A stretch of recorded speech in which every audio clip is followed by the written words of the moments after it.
भारतीय आक्रमणाच्या भीतीने पाकिस्तान बिथरलाय। बॅलिस्टिक क्षेपणास्त्रांची चाचणी घेण्याच्या तयारीत आहे। पाकिस्तानामध्ये जमिनीवरून जमिनीवरती मारा करणाऱ्या बॅलिस्टिक क्षेपणास्त्रांची चाचणी आता होणार असल्याची माहिती सूत्रांनी दिली आहे। भारत बदला घेणार या भीतीने पाकिस्तानने याआधीच अरबी समुद्रामध्ये युद्धसराव सुरू केलाय।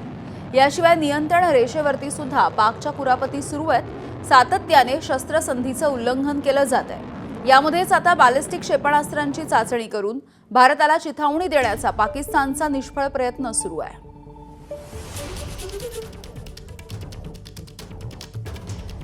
बॅलिस्टिक क्षेपणास्त्रांची चाचणी करून भारताला चिथावणी देण्याचा हा प्रयत्न पाकिस्तानचा आपण बघतोय। मात्र भारताकडील क्षेपणास्त्र बघता चाचणीच्या आधीच पाकिस्तान नापास झाल्याचं चित्र आहे। बघूयात। ब्राह्मोस क्षमता 100 ते 500 किलोमीटर, ब्राह्मोस 2 क्षमता 1000 ते 1500,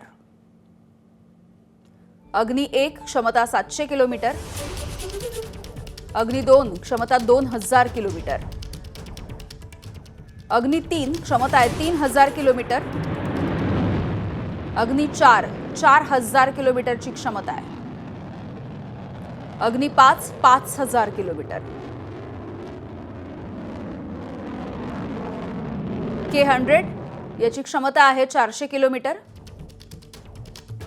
पृथ्वी 1 150 किलोमीटरची क्षमता, पृथ्वी 2 250 किलोमीटर पर्यंत मारा करण्याची क्षमता, पृथ्वी 3 350 ते 500 किलोमीटरच्या रेंजमध्ये मारा होऊ शकतो। धनुष आणि पृथ्वी 4 ही जी दोन ब्रह्मास्त्र आहेत साधारणपणे 350 किलोमीटर पर्यंत मारा करू शकतात। ॲस्ट्रा 80 किलोमीटरची क्षमता आहे। निर्भय 1000 किलोमीटरची माऱ्याची क्षमता आहे। एबीपी माझा, उघडा डोळे बघा नीट।